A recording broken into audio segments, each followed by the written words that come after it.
মাতৃভাষা দিবস হিসাবে।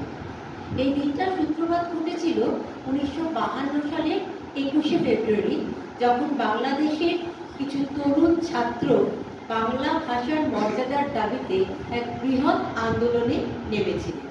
তাদের সেই আন্দোলনের স্বীকৃতি স্বরূপ 1999 সালে ইউনেস্কো 21শে ফেব্রুয়ারির দিনটিকে আন্তর্জাতিক মাতৃভাষা দিবস হিসেবে স্বীকৃতি দান করে।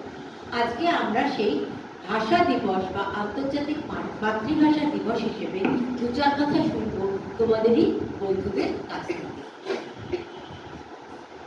ভাষা দিবস মানুষের জীবনে মাতৃভাষার গুরুত্ব প্রশ্ন। সেই মাতৃভাষার প্রতি সম্মান জ্ঞাপনের উদ্দেশ্যে 21শে ফেব্রুয়ারি শুধু ভাষা শহীদ দিবস নয়, আন্তর্জাতিক ভাষা দিবস রূপে সম্মানিত। কিন্তু এই ভাষা দিবস পালনের প্রেক্ষাপটে রয়েছে বাংলাদেশের শহীদ ভাইদের রক্তে রাঙানো ইতিহাস।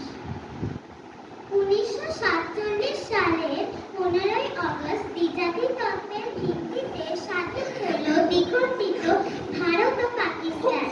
স্বাধীন রাষ্ট্রের রাষ্ট্রভাষা কি হবে এই নিয়ে পাকিস্তানের নৈরাজ্যবাদী আলিগড় মুসলিম লীগের উপাচার্য জিয়াউদ্দিন ও গণপরিষদের সদস্য শ্রী বীরেন্দ্রনাথ দত্তের মধ্যে ইংরেজি ও উর্দুর পাশাপাশি বাংলা ভাষাকে সাংবিধানিক মর্যাদার লড়াইয়ে জিয়াউদ্দিন জয়ী হলেন। উর্দুকে রাষ্ট্রভাষা ঘোষণা করা হল।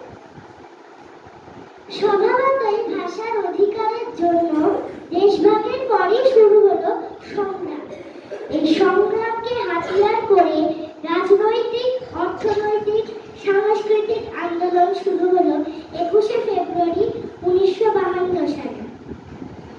এই আন্দোলনকে প্রতিরোধ করতে জারি হলো 144 ধারা।